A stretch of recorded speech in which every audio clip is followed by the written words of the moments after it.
아름다운 찬양 감사합니다. 저는 노픈트 푸른교회를 목회하고 있는 문희곤 목사입니다. 노픈트 형제교회인 노픈트 파주교회에 오게 돼서 정말 좋습니다. 요즘 대부분의 사람들이 세상에서 추구하는 것은 부와 명예와 지식과 권력입니다. 구약에서 최고의 부와 명예와 학식과 지혜와 권력을 가진 사람을 꼽아라 그러면 솔로몬 왕입니다. 근데 저는 성경을 읽을 때마다 솔로몬 왕의 말로를 보면 참 큰 충격을 받습니다. 솔로몬은 말년에 수많은 아내들의 영향을 받아서 하나님이 제일 싫어하는 게 인신제사예요. 사람을 불에 태워 죽이는 인신제사, 몰렉신이죠. 솔로몬이 말년에 몰렉신을 섬기고 또 하나님을 버리고 아스타롯과 밀곤과 그모스 신들을 섬겼다고 성경은 이야기합니다. 하나님이 주신 지혜와 부모를 통해 주신 이 부와 명예, 권력 다 가졌어도 그의 말로는 그렇게 되었습니다.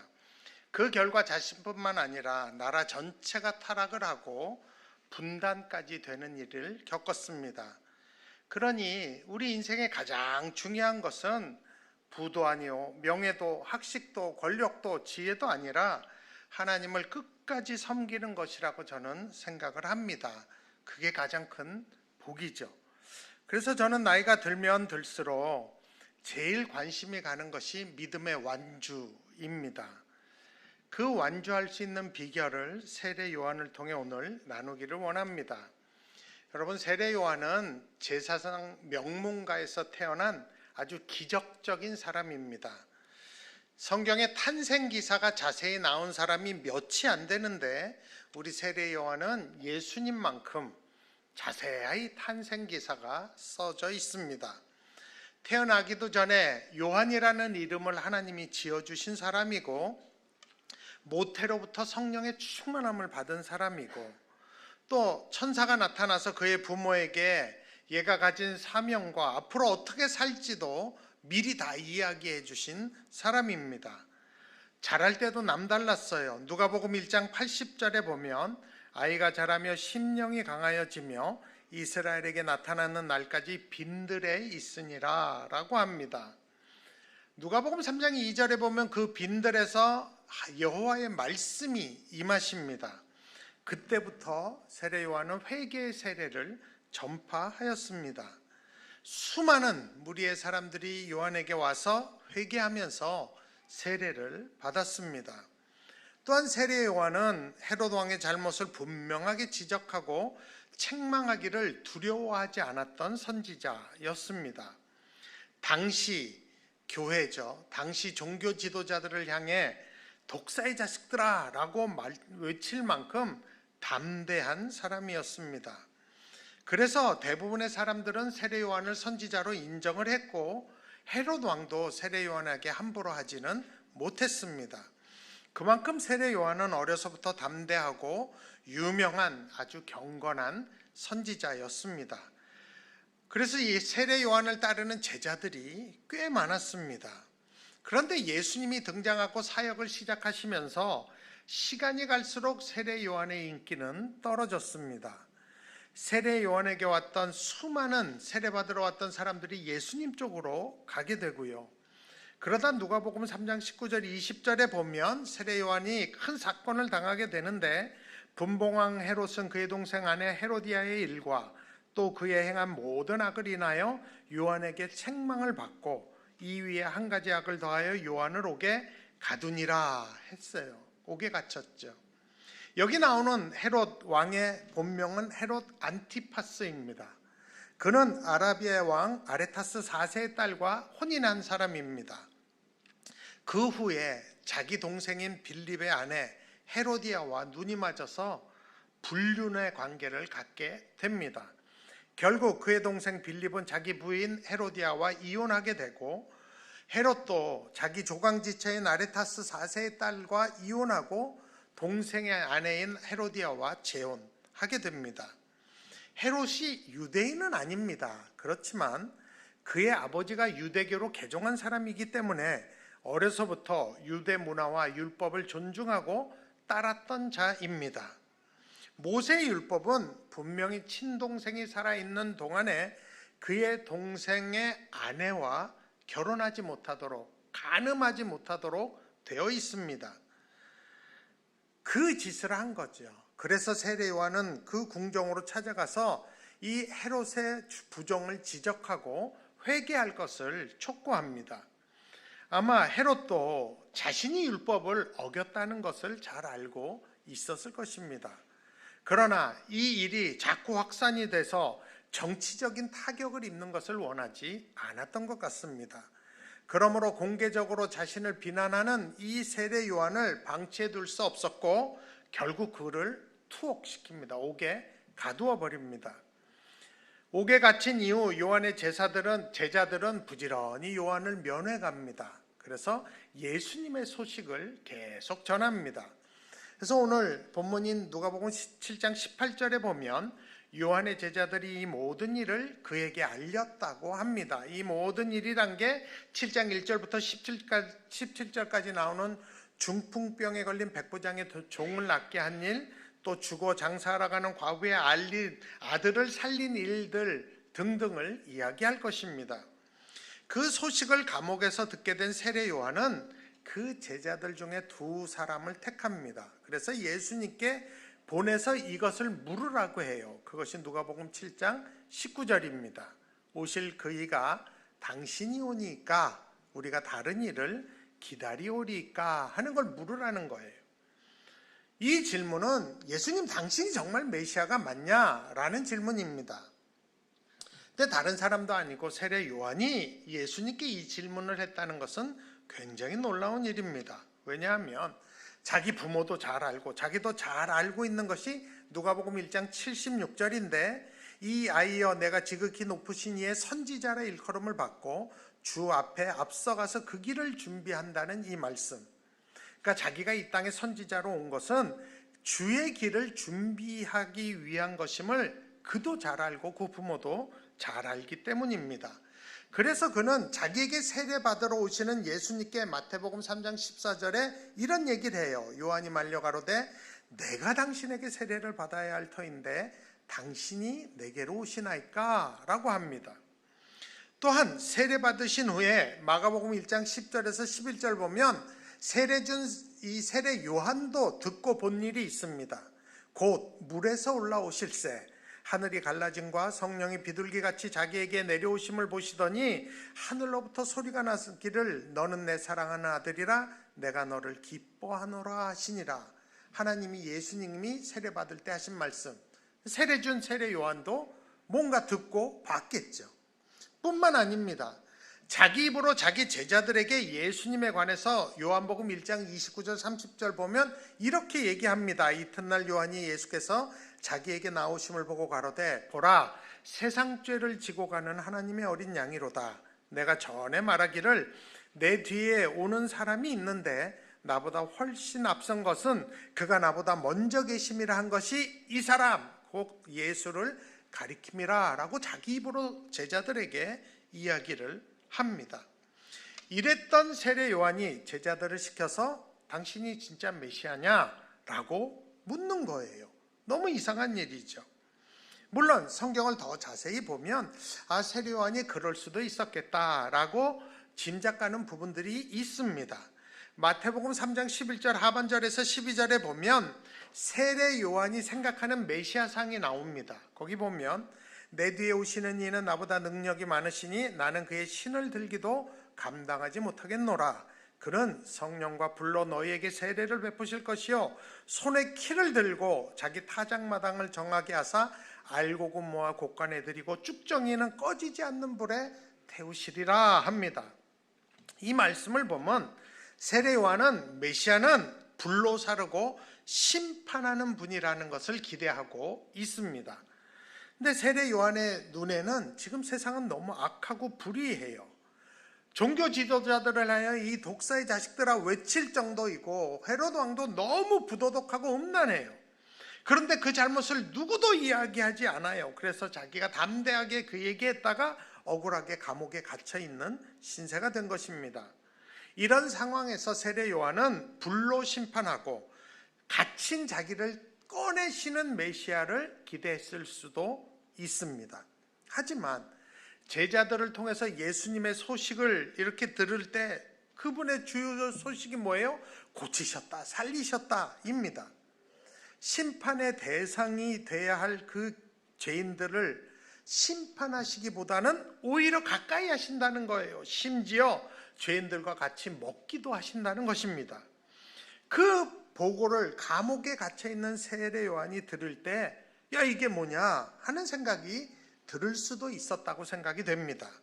그래서 제자들을 보내서 오실 그분이 당신이 맞냐? 아니면 우리가 다른 분을 기다려야 되느냐? 진짜 당신이 메시아냐? 라고 묻게 한 것입니다. 사실 우리도 너무 오래 힘들거나 아무리 기도해도 응답 하나도 없이 하나님이 가만히 계신다고 느꼈을 때 그런 마음이 들죠. 세례요한과 같은 그런 섭섭한 마음이 들 것 같아요. 저는 이해할 수 있을 것 같아요. 그래서 세례요한의 제자 둘이 예수님께 가서 스승이 자기들에게 한 그 질문을 합니다. 그랬더니 예수님의 대답이 누가복음 7장 22절에 나오는데, 예수께서 대답하여 이르시되 너희가 가서 보고 들은 것을 요한에게 알리되 맹인이 보며 못 걷는 사람이 걸으며 나병 환자가 깨끗함을 받으며 귀먹은 사람이 들으며 죽은 자가 살아나며 가난한 자에게 복음이 전파되라 하라. 당신이 메시아냐 아니냐고 물었는데 대답을 이런 식으로 하신 거예요. 왜 예수님이 이렇게 말씀하셨을까요? 사실 구약에는 아픈 자를 고치고 죽은 자를 살린 일도 있었어요. 그러니까 예수님이 이렇게 말씀하신 건 내가 병을 고쳤기 때문에 메시아다라는 의미가 아닙니다. 과거에도 선지자 중에 죽은 자도 살린 선지자도 있었기 때문입니다. 그 당시 다른 종교에도 병을 낫게 하는 일은 사실 있었어요. 예수님께서 이렇게 세례 요한에게 말하라고 하신 이유는 이 모든 현상이 이사야가 예언한 것이기 때문입니다. 실제로 그 당시 유대인의 종교인들 아니면 유대인들이면 모세오경을 딸딸 외거든요. 그리고 늘 말씀을 가까이 하기 때문에 이 메시아 예언에 대해서는 잘 압니다. 이사야에 특별히 26장 19절 상반절에 보면 주의 죽은 자들이 살아나고 그들의 시체는 일어나리라. 이게 메시아 예언이에요.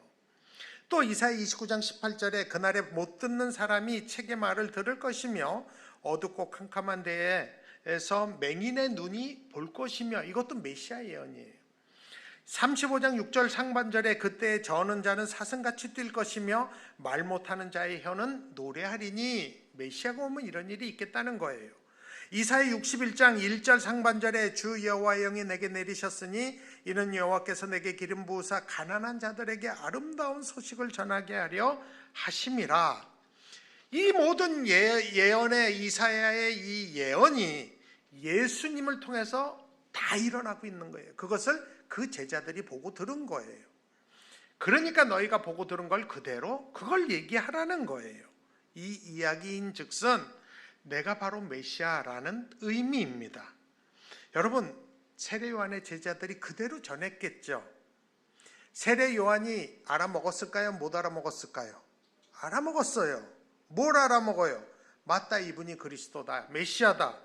이분이 메시아다. 왜 이걸 알 수 있냐면 이 구절 뒤에 아무리 읽어봐도 세례 요한이 다시 예수님께 사람을 보내지 않아요. 죽을 때까지 이 질문하지 않습니다. 그 얘기가 뭐예요? 목 베어 죽는 그 순간까지 이것을 묻지 않았다는 건 알아들었다는 얘기예요. 그리고 모든 걸 하나님께 맡긴 자처럼 그의 생을 감옥에서 목 베이는 순간까지 마감을 하게 됩니다. 예수님께서 세례 요한의 제자들에게 이 이사야 메시아의 예언 성취 현상을 본대로 그대로 전하라 하시고 한마디 덧붙이시는 그 결론의 말씀이 오늘의 메인 주제입니다. 여러분, 우리 다 같이 누가복음 7장 23절을 같이 한번 읽어봅니다. 같이 읽습니다. 누구든지 나로 말미암아 실족하지 아니하는 자는 복이 있도다 시니라. 여기서 실족하다라는 이 헬라어의 뜻은 걸려 넘어지다, 불쾌해하다, 성나게 하다라는 뜻입니다. 예수님이 제자들에게, 요한의 제자들에게 이 얘기를 꼭 전해주라고 한 것이에요. 여러분, 세례 요한은 예수님의 길을 예비하는 자로 태어나고 자랐어요. 모태에서부터 성령 충만함을 입었고 광야에서 훈련을 받았고 하나님의 말씀이 임하면서 사역을 시작했어요. 그의 사역은 세상에 굉장히 큰 부흥과 영향력을 끼쳤지만 어느 순간 왕에게 밑보여 감옥에 갇히게 되었습니다. 답답한 감옥에서 억울함을 간직한 이 세례 요한은 심판의 메시아를 기대하며 하루 이틀 기다렸겠죠. 그러다가 야, 이게 뭐냐, 예수가 메시아라면 어떻게 이렇게 이럴 수가 있을까라는 생각을 한 것입니다. 알곡은 모아 곡간에 들이고 쭉정이는 꺼지지 않는 불에 태우신다는 그 메시아라면 지금이라도 헤롯과 종교 지도자들을 심판하고 억울하게 갇힌 자기를 꺼내셔야 된다고 생각했을지도 모릅니다. 그러면서 하나님께 섭섭한 거죠. 신앙의 회의가 왔을 수도 있습니다. 짜증이 났을 수도 있죠. 그래서 제자들에게 보내는 거예요. 오실 그 이가 당신입니까? 우리가 다른 일을 기다릴까요? 라고 묻습니다. 당신이 메시아 맞냐? 라는 거예요. 그런 세례 요한에게 예수님이 화내지도 않으시고 이사야의 예언의 성취를 들어서 가르치십니다. 그러면서 결론적으로 하시는 말씀이 누구든지 나로 말미암아 실족하지 아니하는 자는 복이 있도다 라고 하시는 거예요. 저는 이 말씀 속에서 예수님의 의도, 깊은 마음과 배려를 볼 수 있습니다. 아마 우리 예수님은 세례 요한이 어떻게 죽을지 아셨을 것 같아요. 감옥 못 나온다는 것도 아셨을 것 같아요. 그러면서 세례 요한이 마지막까지 잘 자기 삶을 정리하여 복된 삶을 살도록 끝까지 권면하신 말씀이 바로 이 말씀이라고 저는 생각을 합니다. 너 끝까지 믿음의 완주를 해라. 그렇게 배려하고 가르치시는 거죠. 그래서 제자들에게 이 예수님의 말씀을 전해들은 세례 요한은 즉시로 알아듣고 새 힘을 얻었다고 생각을 합니다. 자신은 메시아의 길을 예비하는 자로서 사명과 모든 것을 완수했구나 라고 느끼고 안심했을 것 같아요. 그리고 또 많은 메시아의 예언들의 그 말씀들을 기억하면서 앞으로 이 메시아가 베풀 구원과 부활과 영광을 소망했을 것 같아요. 감옥에서. 또 그 메시아 예수님을 생각하면서 하나님께 더 가까이 가는 믿음이 업그레이드 되는 시간을 이 감옥에서 저는 보냈다고 생각을 합니다. 왜냐하면 예수님께서 오늘 본문 뒤에 보면 이 세례 요한을 굉장히 극찬하십니다. 누가복음 7장 26절에 보면 그는 선지자보다도 훌륭한 자니라. 엄청난 극찬이에요. 또 28절에 보면 여자가 낳은 자 중에 요한보다 큰 자가 없도다. 제가 최고야 라고 칭찬하십니다. 세례 요한은 세상과 그의 제자들이 보기에는 감옥에 갇힌 아주 무력하고 초라해 보이는 사람일 수 있어요. 그러나 우리 예수님은 그를 그렇게 보지 않으신 겁니다. 누구보다도 세례 요한을 인정하고 자랑스러워하신 거예요. 여자가 낳은 중에 제일 큰 자다. 저런 사람 없다 라고 하신 것입니다. 혹시 이 자리에 지금 감옥에 있는 세례 요한과 같은 심정이 있는 분들이 계신지 모르겠어요. 아무리 생각해도 지금의 내 모습이 내가 바라고 기도했던 모습이 아니라 당혹스러운 분이 계실 수 있어요. 그렇게 기도했는데 하나님 뭐 하시나, 도대체 내 기도 들었나 하는 생각이 드는 분들도 계실지 모릅니다. 심지어 하나님 앞에 가서 따지고 싶은 분도 계실 것 같아요. 또 어떤 분들은 야, 이제 이렇게 내 시대는 다 갔구나, 내가 이렇게 역사 속에 사라져 가는구나 하는 탄식이 있는 분들도 계실지 모릅니다. 그런 모든 분들에게 예수님이 오늘 말씀하십니다.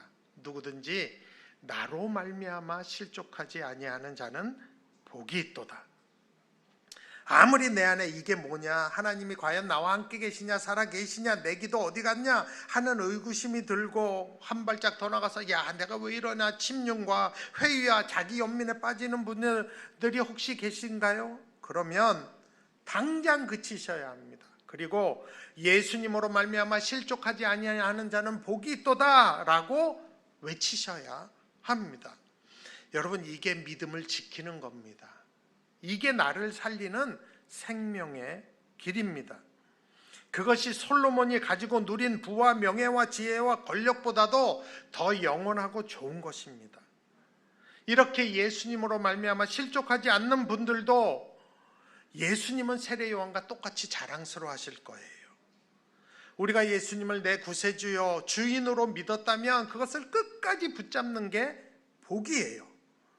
비록 감옥에 갇힌 처지인 것 같아도 예수님 다 아십니다. 그러면서 조금만 더 힘내라고 하시면서 누구든지 나로 말미암아 실족하지 아니하는 자는 복이 있다고 말씀하십니다. 여러분, 저의 요즘 가장 큰 관심과 소원은 사실 처음부터 말씀드린 믿음의 경주를 완주하는 거예요. 내가 믿고 의지하는 예수님을 죽을 때까지 꼭 붙잡고 믿음의 완주를 하는 겁니다. 제가 그렇게 좋아하는 찬송가 314장 3절, 이 세상 떠날 때 찬양하고 숨질 때 하는 말 이것일세, 다만 내 비는 말 내 구주 예수를 더욱 사랑 더욱 사랑, 이거 하고 싶어요. 저는 아침에 눈을 뜨면 무조건 시편을 5편을 읽고 잠언을, 그날의 잠언, 오늘 25일이면 25장 읽어요. 무조건 해요. 저는 한 10수년이 됐어요, 이렇게 한지. 그러면 시편을 한 달에 한 번씩 읽어요. 그럼 1년에 12번을 읽겠죠.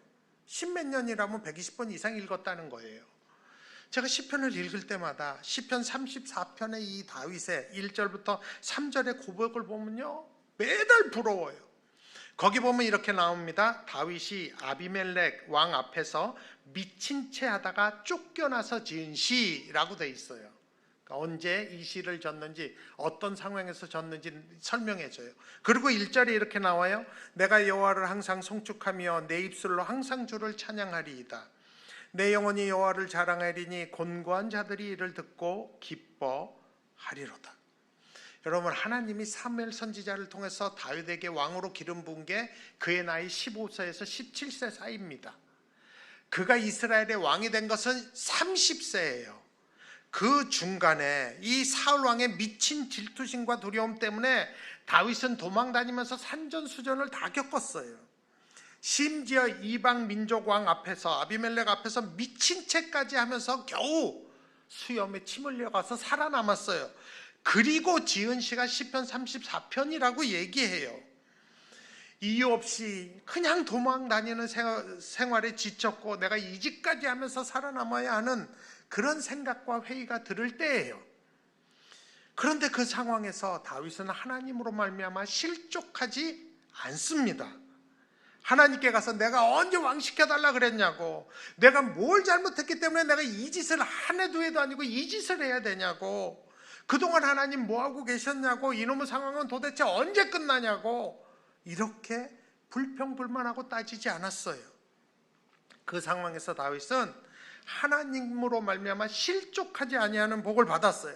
그래서 그가 한 고백이 1, 2절이에요. 내가 여호와를 항상 송축하며 내 입술로 항상 주를 찬양하리이다. 내 영혼이 여호와를 자랑하리니 곤고한 자들이 이를 듣고 기뻐하리로다 입니다. 그러니까 원망 대신 다윗은 찬양을 선택하고 불평 대신 여호와를 자랑한 것이에요. 이렇게 여호와로 말미암아 실족하지 않음으로 말미암아 이때 다윗은 뭘 배워요? 하나님을 경외하는 법을 배우고 여호와께 피하는 법을 배우게 됩니다. 그래서 시편 34편에서 그것을 자랑하고 간증하는 것입니다. 사랑하는 노부트 파주교회 성도 여러분, 사도 바울도 디모데후서 4장 7절에서 나는 선한 싸움을 싸우고 나의 달려갈 길을 마치고 믿음을 지켰다고 고백해요. 여러분, 우리 인생에 이런 고백, 바울의 고백을 좀 부러워하면 어떨까요? 우리 인생에 정말 믿음의 완주를 하도록 지금부터 기도하면 어떻겠습니까? 예수님이 하신 말씀, 누구든지 나로 말미암아 실족하지 아니하는 자는 복이 있도다, 이 말씀이 내 삶에 이루어지고 내 자손도 그것을 볼 수 있도록 저와 같이 기도하면 어떻겠어요? 그래서 우리가 어떤 상황에 처하든지 예수님을 원망하거나 불평하는 것이 아니라 오히려 찬양하고 하나님의 신실하신 것, 선하심을 자랑하면 어떨까요? 사고를 당해도요, 억울한 일 당해도, 심지어 암에 걸려도 하나님을 찬양하고 감사하면 어떨까요? 제가 목회를 하면서 푸른교회만 목회 지금 20년째거든요. 16년째예요. 높은뜻 교회는 20년이고요. 요즘 피부로 느끼는 건 암 환자가 부쩍 늘었어요. 정말 많으세요, 우리 성도들 중에. 저는 암 걸렸다 그러면 제 기도 영순이 이름 다 적어놔요. 암 환자들 위해서 기도해요. 우리 성도님들 중에 암투병 지금도 하는 분들, 심지어는 우린 교육자도 암에 걸렸어요. 직원도 암에 걸리고. 근데 이들이 믿음의 모본을 보이고 있어요. 제가 그분들의 고백과 그분들의 그 말들을 통해서 얼마나 도전받고 격려를 받는지 모릅니다. 한 분을 소개하면 이분은 희귀암이에요. 그래서 의학계는 이 암에 대한 치료책이 아직도 없어요. 그래서 삼성병원에서 이분을 연구 대상으로 하세요. 희귀암이에요. 부신암이라는 암인데요, 정말 희귀한 암이에요. 이분이 저한테 때때마다 이 카톡을 보내주세요. 그 중에 한 대목을 꼭 소개해드리고 싶습니다. 이분의 고백입니다. 지난 3번의 수술 후에도 후루를 털고 일어나 목사님 곁으로 돌아왔듯이 이번에도 활기찬 모습으로 다시 돌아올 것을 약속합니다. 또 수술 받으시는 거죠. 그리하지 아니하실지라도 죽음을 제 곁에 친구로 있게 하여 주심에 감사드립니다. 평시 같으면 그 귀함을 모르고 지나쳤을 많은 것들에 대하여 소중함을 알게 하여 주시어 감사합니다. 이 세상이 감사할 것으로 가득 차 있음을 알게 하여 주시고 감사로 응답할 수 있게 하여 주시어 감사합니다. 감사하니 행복합니다. 행복하니 이 땅이 천국입니다. 주일마다 이 집사님 보면 늘 웃고 저한테 감사하니 행복하고 행복하니 천국이라고, 나는 오늘도 하나님 나라를 살고 있다고 저에게 고백해 줬어요. 정말 이분은 예수님으로 말미암아 실족하지 아니하는 자가 복이 있다는 이 복을 받은 분이에요. 저도 이분과 같이 믿음의 완주를 하고 싶습니다. 왜 기도해야 하냐면요, 여러분, 이게 우리 힘으로 되지 않아요. 베드로도 내가 죽을지언정 주를 부인하지 않겠다고 몇 시간 후에 부인합니다. 우리가 아무리 믿음의 완주한다 그래도 우리 힘으로 안 돼요. 그죠? 요즘 목사들 보세요. 미친 목사들 많아요. 돈에 미치고 여자에 미치고 권력에 미친 목사들 많습니다. 솔로몬 보는 것 같아요. 저들에게 과연 하나님은 있을까 하는 의심이 들 때 있어요. 여러분, 그런 목사가 저라면 얼마나 안타깝겠어요. 전 그러고 싶지 않아요. 정말 믿음의 완주를 하고 싶어요. 그래서 기도하는 겁니다. 하나님, 내 힘으로 어떻게 될지 모르니까 지금 멀쩡할 때 기도하는 거예요. 하나님, 저는 믿음의 완주를 하게 해달라고. 내가 사랑하는 성도들과 내 가족 앞에 우리 목사님 믿음의 완주했다, 정말 예수 잘 믿는구나, 그거면 인생 성공한 겁니다. 여러분도 같이 기도하는 복 받으시고 믿음의 완주하는 복 받기를 원합니다. 제가 기도하겠습니다.